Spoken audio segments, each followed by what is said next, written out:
ഒരു തുമ്മൽ വന്നത് എങ്ങാട് പോയാവോ?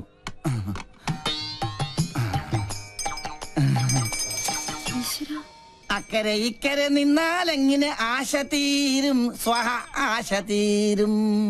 ഒന്നുകിലാങ്കിളി അക്കരേക്ക് സ്വഹ, അല്ലെങ്കിൽ പെൺകിളി ഇക്കരേക്ക്, അല്ലെങ്കിൽ ആങ്കിളി അക്കരേക്ക്. എന്റെ പെങ്ങൾക്കും അളിയനും ഇങ്ങനെ അക്കരെ ഇക്കരെ നോക്കി ജീവിതം തൊലക്കേണ്ട ഗതികേടായി പോയല്ലോ ദൈവമേ. പാവം, ഒന്നും കഴിച്ചു കാണില്ല. അനുഭവിക്കട്ടെ. ശുദ്ധനായ നമ്മുടെ അച്ഛനെ ഇങ്ങനെ ഒറ്റ ദിവസം കൊണ്ടാ വട്ടനാക്കി മാറ്റിയത്.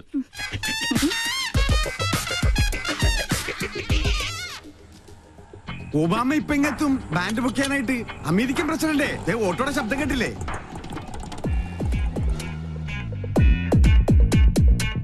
മോൾക്ക് സ്കൂളിൽ പോണ്ടേ? ഇങ്ങനെ മടിച്ചായാലോ? ഇക്കൊല്ലം കൂടി കഴിഞ്ഞാൽ അടുത്തത് 10ാം ക്ലാസ്സിലാ. മിടുക്കിയാണോ? അയ്യോ മോളെ, എന്താ ഇത്? സ്കൂളിൽ പോകുമ്പോ മൊബൈൽ ഫോൺ കൊണ്ടുപോകാൻ പാടില്ലെന്ന് അച്ഛൻ എത്ര പ്രാവശ്യം പറഞ്ഞിട്ടുണ്ട്. ചാർജ് ചെയ്തില്ലേ? ദേ കണ്ടില്ലേ, എന്റെ മകളെ പഞ്ചറടിക്കാൻ വേണ്ടി ആ തെണ്ടി പോവാലും വീണ്ടും വന്നിരിക്കുകയാണ്. ഇന്ന് അവന്റെ തലമണ്ട ഞാൻ തല്ലിപ്പൊളിച്ച് ബലിച്ചോറാക്കും. അച്ഛൻ കൊച്ചിനെ കൊണ്ട് സ്കൂളിൽ പോയ ഇവനെ തല്ലി ഓടിക്കുന്നവരെ ഞാൻ ഏറ്റുന്നു. മോനെ എന്താ? അവനെ സൂക്ഷിക്കണം, അവന് ഭ്രാന്താ, നമ്മളെ പോലല്ല. അയ്യോ, അസംബ്ലി തുടങ്ങുന്നതിന് മുമ്പ് സ്കൂളിലെത്തണം. ഒബാമ വന്ന ഓട്ടോ കാശ് കൊടുക്കണേ, അവിടെ എന്തോ പ്രതിസന്ധിയാ. മോളെ വാ പോവാ, നീ മൊബൈൽ ചാർജ് വാ. നടക്ക. തിരി കത്തിത്തീരുന്നവരെ കാത്തിരുന്നാല് വിശന്ത തണ്ടം കരിയും.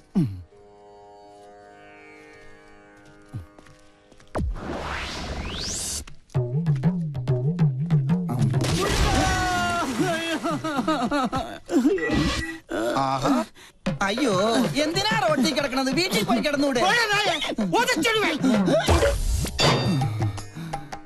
ഈശ്വരൻ രക്ഷിച്ചു. വന്നല്ല വാനര സംഘം. മാറി മാറി മാറി, ആരും അടുത്തേക്ക് വരരുത്. വിഘ്നേശ്വരനുള്ള നിവേദ്യമാണ്. ഉന്നം പിഴച്ചാൽ എന്റെ അന്നം മുട്ടും. ഒരു അപേക്ഷയുണ്ട്, ആർക്ക് കിട്ടിയാലും പാതി എനിക്ക് തരണം. ഇതെന്റെ ബ്രേക്ക്ഫാസ്റ്റാ. എന്റെ ബ്രേക്ക്ഫാസ്റ്റ് കൊണ്ട് പോകല്ലടാ. അയ്യോ, തേങ്ങക്ക് പോലും ഉന്നം ഇല്ലാതായി. ശുഭ ലക്ഷണം. എറിഞ്ഞത് തേങ്ങ, ഉടഞ്ഞത് കാല്. ഉന്നം പിഴച്ചതാ. ദൈവത്തിന് പോലും മതിയായല്ലോ. ചേച്ചി അവിടെ ആദ്യം പിടിച്ചിരിക്കുക. വല്ലതും കഴിച്ചാ? കാലത്ത് തന്നെ 2 അഗർബത്തി സ്റ്റാൻഡ് വിഴുങ്ങി. അഗർബത്തി സ്റ്റാൻഡാ? അഗർബത്തി പഴത്തിലാ കുത്തിവെച്ചിരുന്നത്. എന്ത് ചെയ്യാനാ? സ്വന്തമായിട്ടൊരു വൈഫ് ഹൗസ് ഉണ്ട്, ഹൗസ് വൈഫും ഉണ്ട്. പക്ഷെ ആ വാടക വീട്ടിൽ താമസിക്കാൻ എന്റെ യോഗം. സ്വയം വരുത്തി വെച്ചല്ലേ.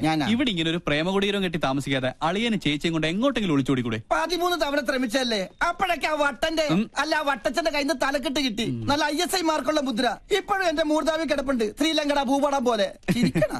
മധുര 16കാരിയെ സ്വന്തം ചിറകിനുള്ളിൽ ഒളിപ്പിച്ച് വെച്ചിരിക്കല്ലേ. ആ വട്ടൊന്ന് മാറിക്കിട്ടാൽ എനിക്കൊരു ദാമ്പത്യമുള്ളൂ. അളിയനിപ്പോ കണ്ടകശനിയാ, അത് കൊണ്ടേ പോവും.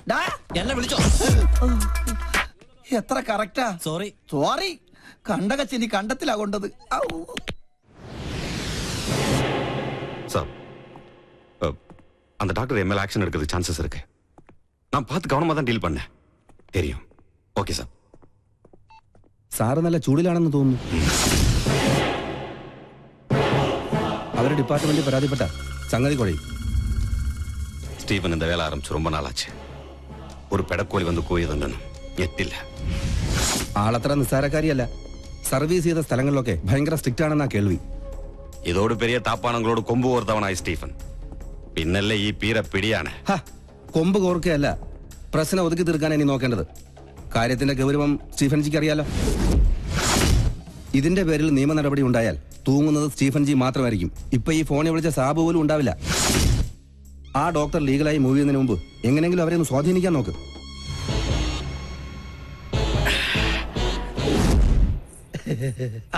മോള് ഞങ്ങളെ പരിചയപ്പെട്ടില്ലല്ലോ. ഞാൻ പൽപ്പു, ഇതെന്റെ ഭാര്യ പല്ലവി, ഇത് പിന്നെ കല്യാണ ചെറുക്കൻ ഫാൽഗുണൻ. ഒന്ന് ചിരടാ, നല്ലോണം വിടരട്ടടാ. ഇവരുടെ തറവാട് പല്ലനേരിയില്ല, ഞാൻ പല്ലാവൂർത്താറില്ല. ഇപ്പൊ സെറ്റിൽ ചെയ്തിരിക്കണ പല്ലിശ്ശേരിയില്ല.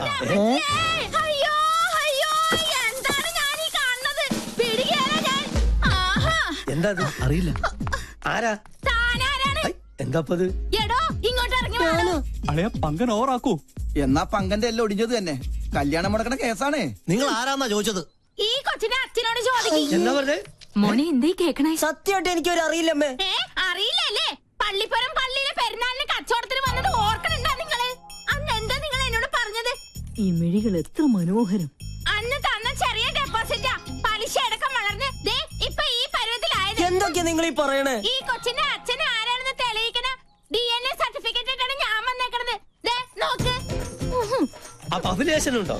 ഉണ്ടല്ലോ മിസ്റ്റർ അച്ഛൻ. We are in. കൂടുതൽ തെളിവിന് ഞങ്ങളുടെ കൊച്ചിന്റെ കുണ്ട പോലെ നിക്കണ ഈ പല്ല് തന്നെ ധാരാളാണ്. അല്ല ഇതെന്താ പകർച്ചവ്യാധിയോ? ഏതായാലും എന്നെ പൈതൃകം തെളിയിച്ചു. മോളെ മുത്തച്ഛനടുത്ത് വന്നേ. അച്ഛാ.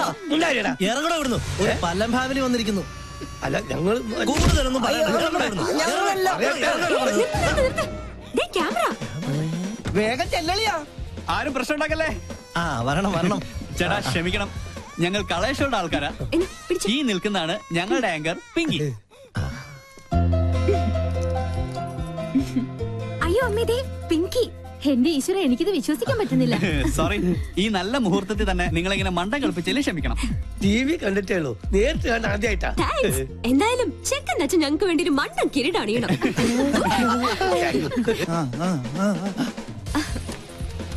ദാ ഇതും കൂടി. ഓക്കെ, ഇനി എല്ലാവരും ക്യാമറയ്ക്ക് വേണ്ടി ഒന്ന് പോസ് ചെയ്തേ.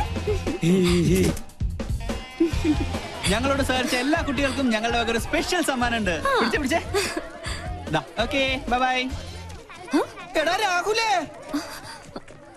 എന്ത് പറ്റി? ക്യാമറ പോയി. എവിടെ പോയി? ബ്ലേഡുകാരും കൊണ്ടുപോയി.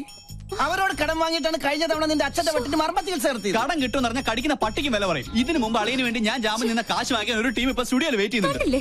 അതിനടിച്ചു മാറ്റിയതാ മുത്തശ്ശന്റെ ഈ മാല. അപ്പൊ സംഗതി സോൾവ് ആയി. ഇത് വിറ്റ 2 കടവും തീർക്കാം. കഴുത്തിരിച്ച് കൊല്ലം അറിയാഞ്ഞിട്ടല്ല. എന്നാ കൊല്ലടാ.